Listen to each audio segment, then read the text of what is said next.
Hi, everybody. Welcome to the new normal. I'm your host, Lisa Davis, aka Litecoin Lisa. Today is a Mighty Monday. We are going to be talking with I Am for I Am. You guys know him as William from the Mighty Lair over at DEN.SOCIal. I hope you'll join us over at the Mighty Lair on DEN.SOCIAL. You just sign up with an email. You can make up a brand new email. You don't have to dox yourself. It's just a way for you to get some kind of tech support help, whatever. But I hope you'll join us over there with the community there that we're trying to build. And it's a way for you to get a little crypto and jump in and be a part of the blockchain revolution. So we'll be right back with I Am for I Am right after this.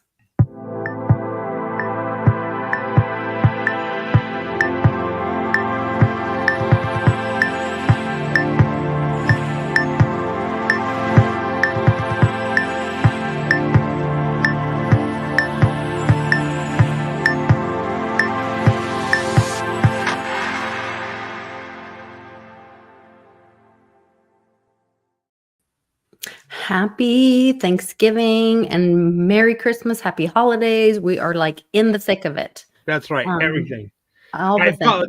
I apologize, Lisa. I'm not in Texas. I'm at my palace here at DEN.SOCIal. Your palace. I know. I saw one of my friends, one of my Twitter friends. Was it Jason Appleton? No. Oh gosh, I can't remember who it was. And he was like, checking out Rome. And I said, let me change that for you. And I said, checking out of Rome. Oh, good. I feel like, we're kind of in the fall of no kidding. Rome, the new Rome that is America. Yeah, real quick, it's kind of funny. Howdy, everybody there watching in the chat. We're at the very beginning of a kind of a publicity stunt for DEN.SOCIal. So we decided to have a leader for the DEN DAO or the DAO for DEN.SOCIal. And then we thought, well, let's give it an auspicious title of Emperor. And I ran for that and kind of like a candidate and posted my asking for votes. And what do you know? I'm now an emperor. So how does it feel? Yeah, powerful. Emperor. It's a DAO. I mean, come on, everyone's got to vote. I'm a man with maybe a voice, but there's no power. The DAO is still the power. It's a decentralized autonomous organization. So, but it's fun. You're fun. Kind of at the will of, you actually are at the will and the whim. That's right. And they can vote me out like that. So we could also. So anyway, I'm still going to go ahead and proclaim myself emperor of all social media. So that means Zuckerberg and Elon and all the rest got to bow down and kiss my ring. How's that? I love it. I know Zuck's been begging Trump for stuff, which I think Zuck can suck it. Yeah, no kidding. I apologize. I got a little bit of a cold today, so the voice is a little raspy, and hopefully I won't go into coughing fit. But I got a good one on Alaska. Yes. I learned this. I was born in Alaska. I didn't know the story. I'd heard of the gentleman that we're going to talk about, but I didn't know the story and the consequences of it. And it's interesting. Kind of, I like this conspiracy stuff, I love it. So I can't wait to hear this. It makes a lot of sense. I haven't heard the story yet, but it does make a lot of sense considering, the land grabs that we're seeing, whether that's, I've learned more about the history of Israel, what's going on with Palestine and so many other countries there, and the true history of all that. And then to think about like the resources that are in Alaska and the landmass and all of that. So I'm really curious to hear what you have for us today. Yeah. So if you're ready, I'm ready to jump in on it. Okay. Here we go. The murder that ended Alaska's fight for independence. And I'm telling you, you probably never heard this. Most people have never heard of it. I've never heard this. So there's this gentleman, Joseph E. Joe Vogler. And he was a pretty outspoken man, born in 1913. Somewhere, I think in like 1942, he finds himself in Alaska working on different projects, running like heavy equipment, heavy machinery, building out, extending runways, because of the military effort, and this kind of thing. So he's working for different government contracted, work there in Alaska, on different places in Alaska, and falls in love with it. He's actually was born and raised in Kansas, but falls in love with Alaska, even all the harsh winters and everything else. And he becomes a land developer, a gold miner, and all these kinds of things. And then next thing you know, he becomes this political activist. There's this bridge, and it really isn't wide enough for his equipment to go down, and all these buses keep going the opposite direction. And so they're driving down the center of this bridge, and he gets real frustrated, and that starts his activism and looking for answers and solutions. But he became very vocal and very critical of the federal government from an Alaskan perspective point of view. And well, let's before I dig into his life and his story and the murder mystery, let's go over how Alaska became a state real quick. Pretty interesting.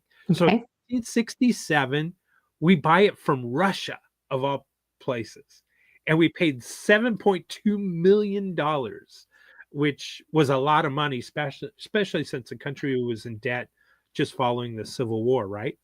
And in 1912, it becomes a territory of the U.S.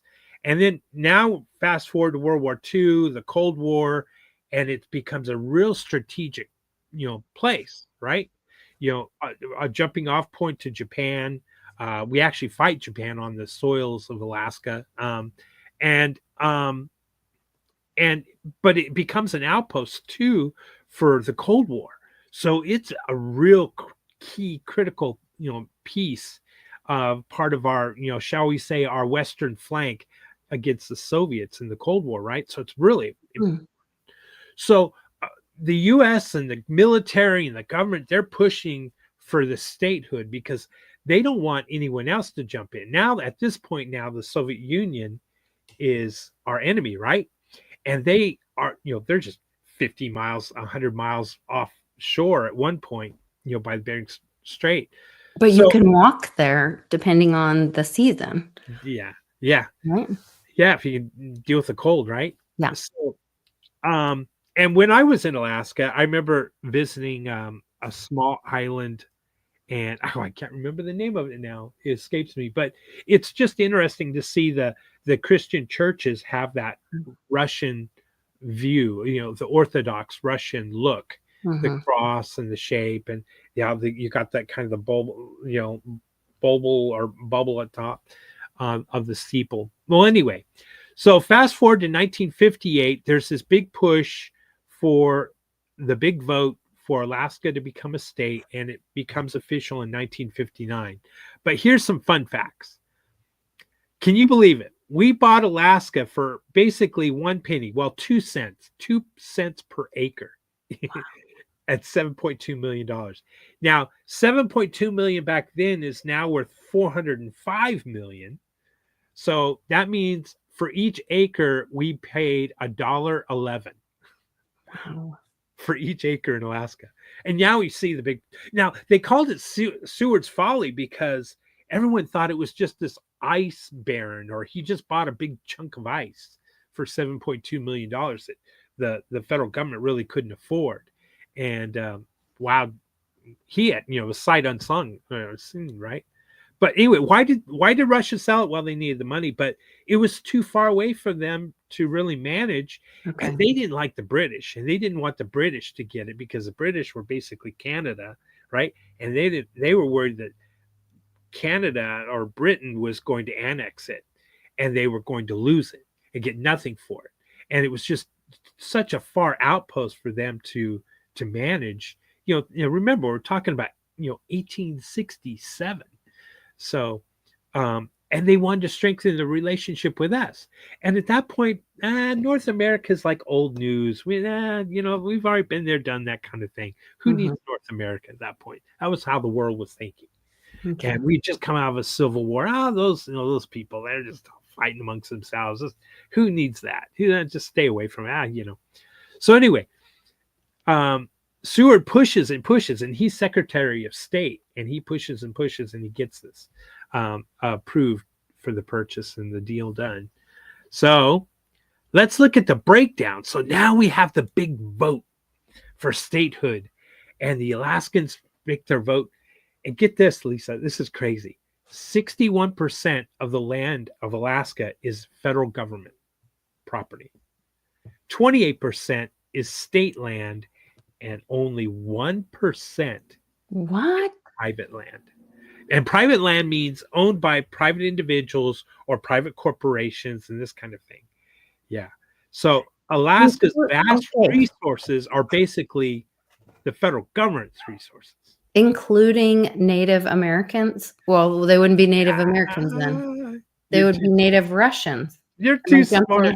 I'm sorry. Look at you, Lisa. You're clairvoyant. That's what it is. No, yeah. Look at so anyway. 10% later in 71. Now the Native Americans at that time were not really happy with this whole vote in 58 for statehood, and they were kind of being suppressed and they didn't really have much of a say. And they're all spread out all over this vast territory, right?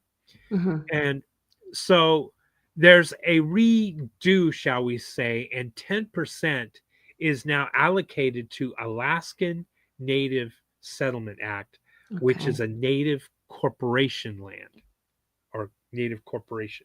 So I don't know how that all worked. I didn't really dig into that, but so the numbers kind of get skewed. Now it's no longer 1%, and my little white dog is barking. That's Apologize. Probably, treat another squirrel or something. I love the squirrels. But so we're at this. It's crazy. So this kind of is where we get into the Cold War and this big thing. So January 3rd, 1959, Alaska becomes a state, and it's admitted into the Union. It's strategically important. And by the way, it's called a plebiscite, is when you're voting for who's going to be your ruler. But there was only a binary decision. And this is where our gentleman, Joe Vogler, he was upset. And the Native Americans were certainly upset. But they didn't get to really have a choice. It was just a binary choice, yes or no. Do you want to become a state? Move up from territory to state? Or do we want to actually go beyond that? And maybe we want to become like a commonwealth, like Puerto Rico. Okay. Maybe we want to stay as a territory. Or Pennsylvania. Or maybe we want to be our independent nation. There was a lot of other choices that could have been talked about and voted upon, but all that information was suppressed and kept down. And Joe Vogler was not happy with this. He thought there should have been more open discussion. It shouldn't have been pushed as much as it was at the last minute. And we should have had more choices, right? So here was the big election results. There's supposedly 55,000 registered voters at the time in Alaska, and 48,000 votes are cast. That's crazy percentage, right? Mm-hmm. And 83%, almost 84% vote for this thing, vote for statehood. Okay. And only 16% or 17% vote no. So it was huge turnout and it was overwhelming. But here's the kicker that a lot of people don't know. Now, some are going to tell you that federal workers and the military only made up 7% of the vote. Now I'm scratching my head and I'm thinking, wait a minute, time out. So I'm military personnel. I've been assigned to an outpost in the territory of Alaska. And now I can vote in Alaska as a territory for statehood. Kind of like stacking the deck, right? Kind of sound familiar? Let's move some people into a state and let them vote. And when they're really not Alaskans. Right. Now, supposedly they had to be there for 1 year. Well, the big push was in 57, 58 to push these people, federal workers included, into Alaska. And there are some that say that there was over 100,000 federal workers and military personnel in Alaska at the time of the vote. Interesting. So Hmm. how many of those people actually voted and probably shouldn't have voted because they weren't Alaskans? Or were they Alaskans because technically they're assigned to that location and they've been there for a year and a half? And well, yeah, of course, I'm from, New Jersey. Well, I'm from Pennsylvania. I'm from Oregon. It's a good thing to be a member of a state. I'm going to help you guys. I'm going to help you vote, become a state like because I'm in Alaska right now, but really I'm I'm a Pennsylvania or whatever.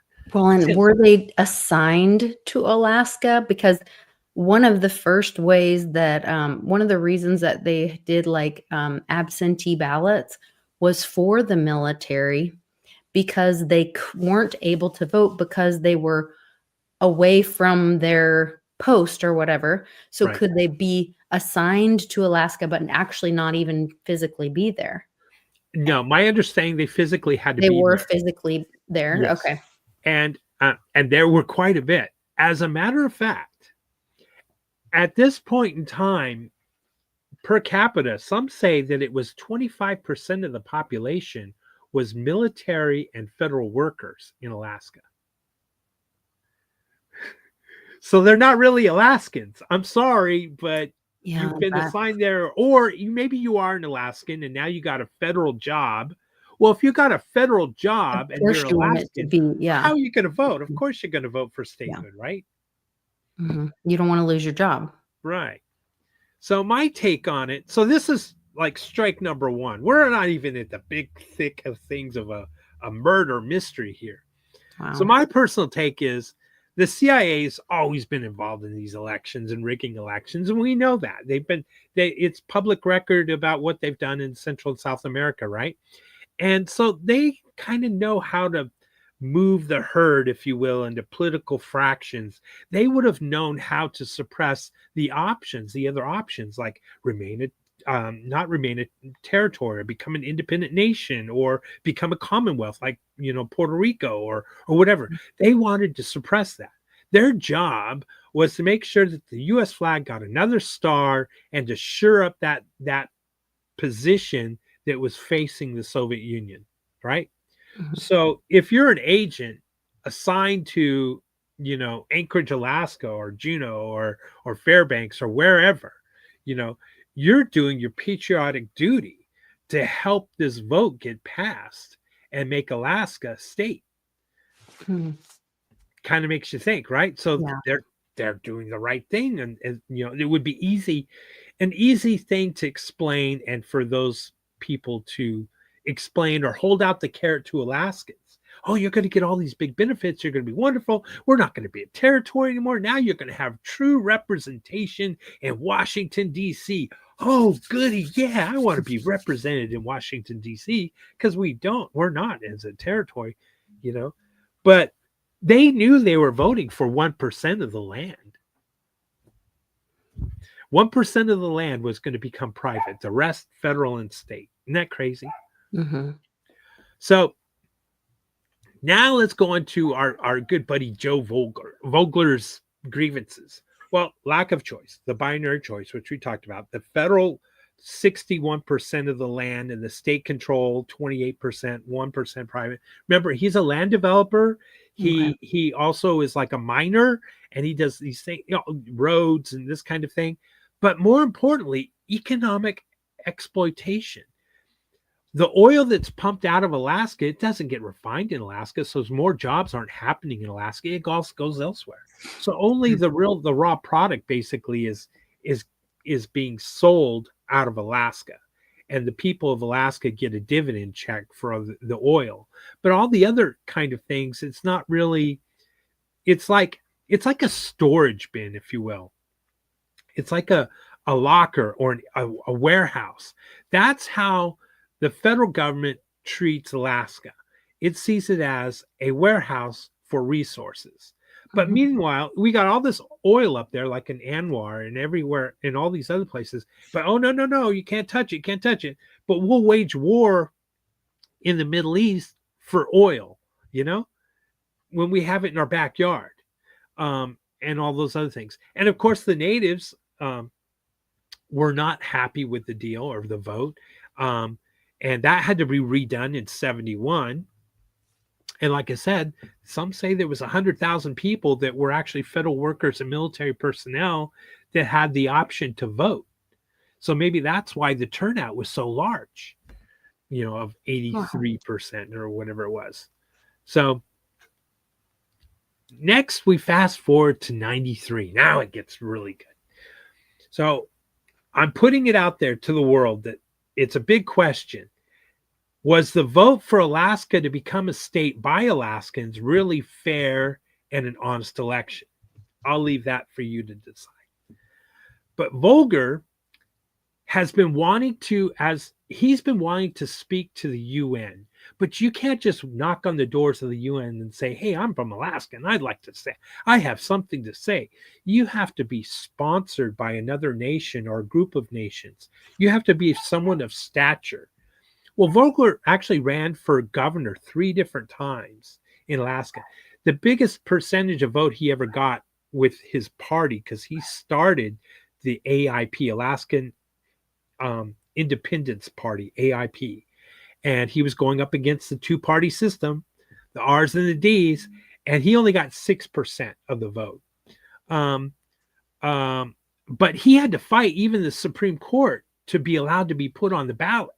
They were fighting him tooth and nail. They said he had to get 3% of all Alaskans to sign a petition for him to be on the ballot. It's like, what? Think how large the state is, how far and how vast, and he's got to go round up 3% of the entire population of the state to get their signature to be on the ballot. It was an overkill. Well, the Supreme Court ruled down, the Alaskan Supreme Court said, no, that's unconstitutional. Volker should be on the ballot, and hence he was. But so he had a lot of fight going against him. So in 3 weeks, he's going to go to the UN and he's going to speak on behalf of Alaska on how it's being, exploited, how the people have been wronged, how the Native Americans that live in Alaska were wronged, and how we don't really have a voice, and how one regulation after another regulation after another one blocks anything that you really want to do in Alaska, and we only have 1% access to the land. So get this, of all places, Iran says, we will sponsor you to talk on behalf of Alaska. And he'd been writing different people. Now, at this point, he's 80 years old, Lisa. But sharp as a tack. Say he's fighting for more than 20 years. Yeah. This is strong, rugged individual. Your typical Alaskan, harsh winters, strong man. And making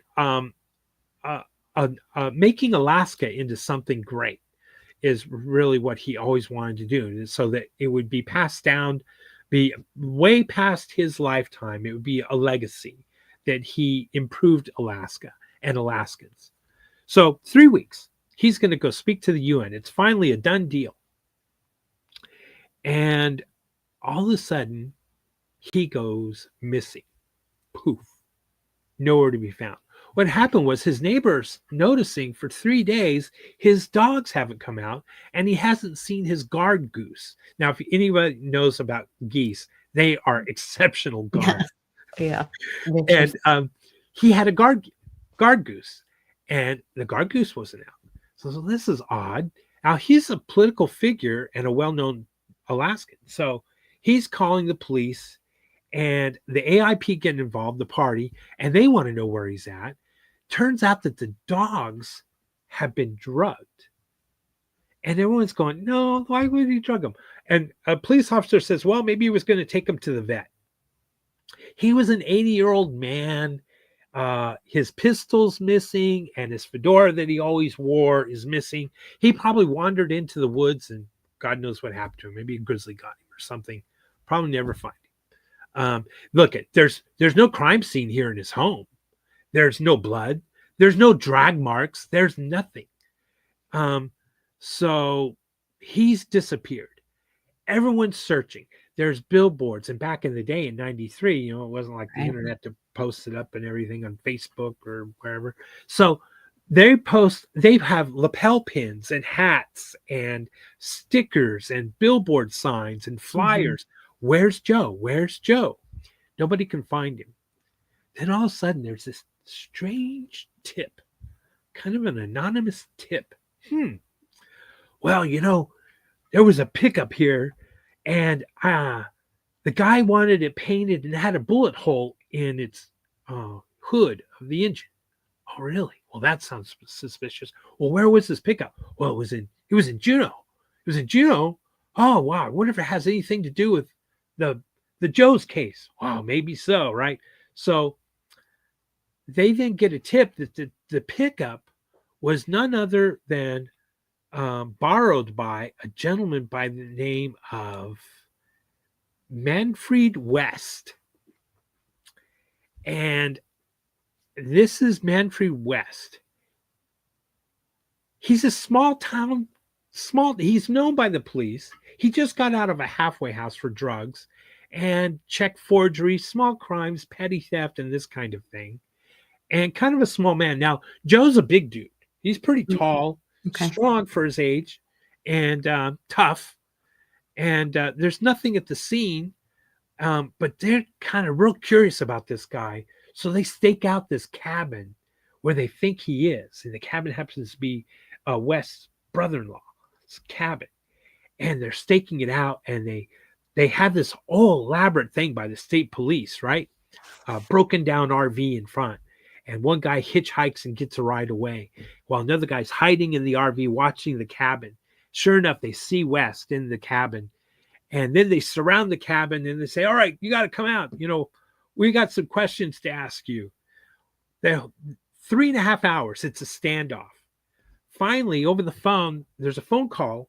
And supposedly Manfred West says, well, here's what happened.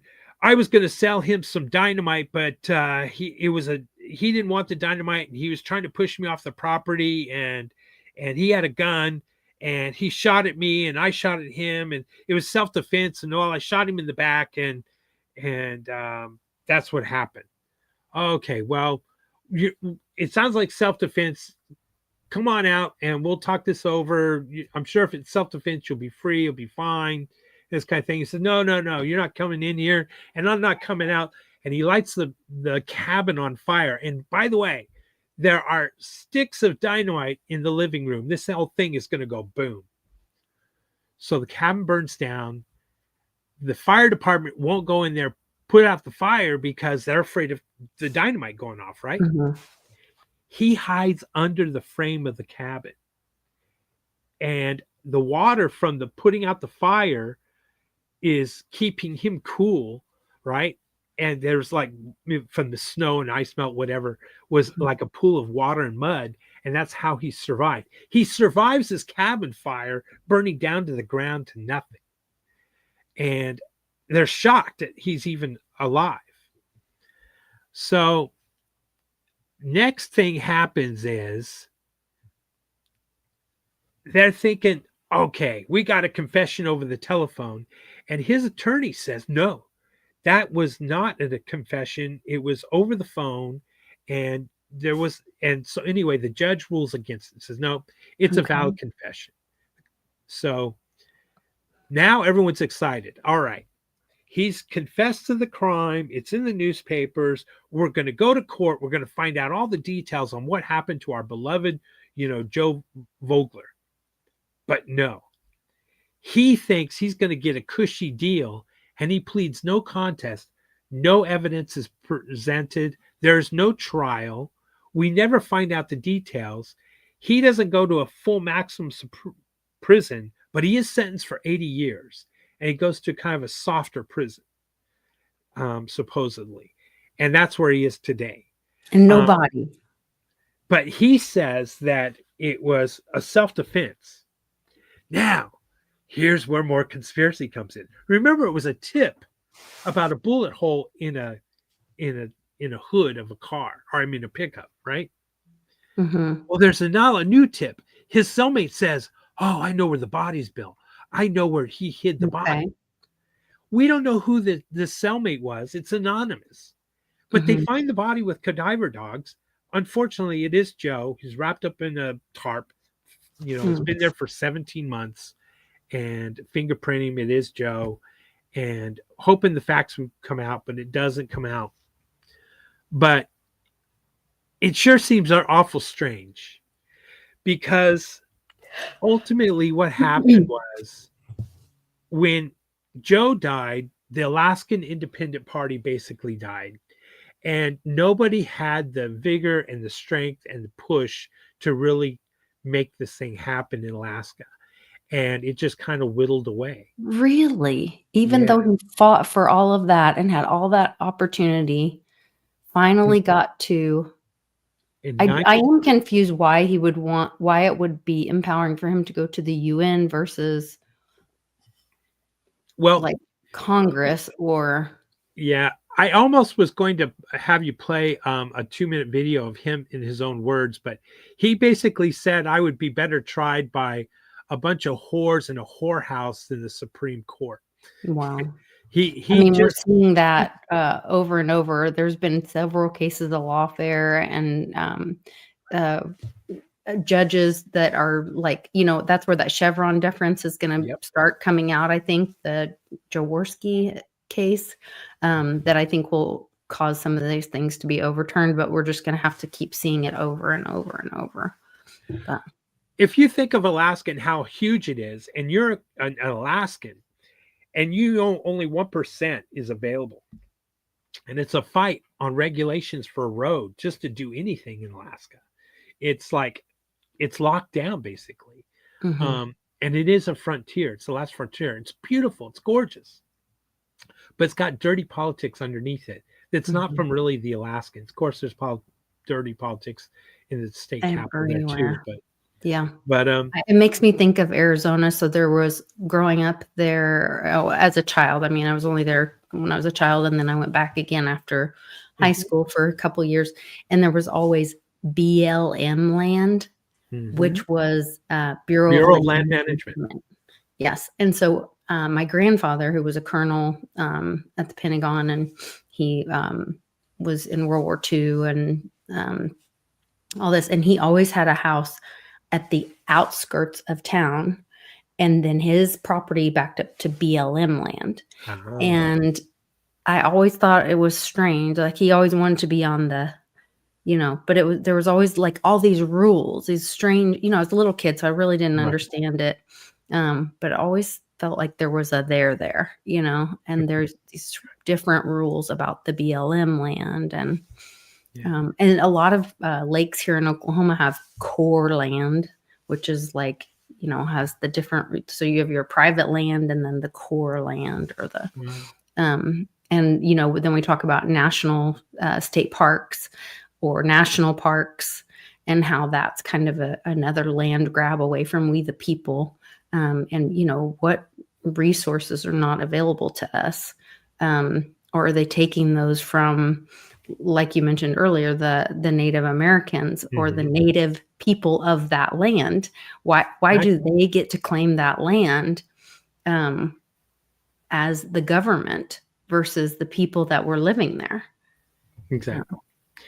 And this guy West, he's I kind of think he's a patsy because the crime scene was Yeah. too clean, and he was not the smart guy on the block, and he was just a petty thief with no prior history of any kind of violent crime, from what I understand. So, Well, look at the history of the patsies, Timothy McVeigh. I mean, Ruby. I mean, you yeah, can stack them up.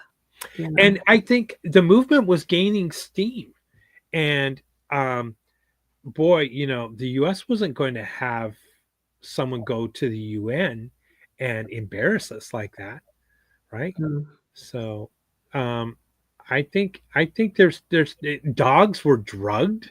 Who does that? Didn't make any Now sense. they just shoot them, right?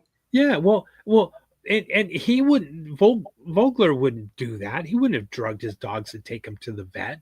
That was a BS story. Where'd that come from? Right. That's Um, strange. the AIP officials, even so. there's a lot of question there in the vote for the statehood. There's a lot of question about this guy Vogler. Now, maybe some might call this wrong, and I'm going to call it a positive note. Supposedly, this one poll in YouGov in 2023 said that 36% of Alaskans support the idea of secession now. Because of why? They're dissatisfied with their federal oversight and the sense of culture. Washington, D.C. has no clue about the culture of Alaska. They certainly don't have a clue about Texans, in my opinion. They don't have even far remote clue of how it is to live in Alaska. Right. It's economic, exploitation and alienation is what it is. They're not really represented, and Alaskans know it.